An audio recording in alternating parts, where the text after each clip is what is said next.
তো আপনারা দেখতে পাচ্ছেন আমরা কোথায় যাচ্ছি। পাট বাগান, এলোপাটারি জায়গা দিয়ে, বন জঙ্গল দিয়ে আমরা এভারেস্ট জয় করতেছি। তো আপনারা দেখতে পাচ্ছেন এটা একটা দুর্গম পাহাড়ি এলাকা। এখানে আছে এভারেস্টের মতো ঘেরা প্রচুর লম্বা লম্বা লং গ্রাস ঘাস।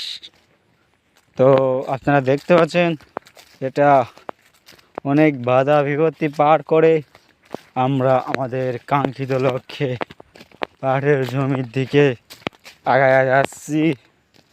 তো বাউ দিক দিয়ে আক্রমণ, ডান দিক দিয়ে আক্রমণ,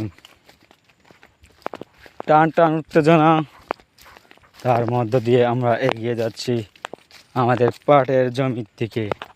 তো আপনারা দেখতে পারবেন সামনের ভিডিওতে আমাদের পাট ক্ষেত।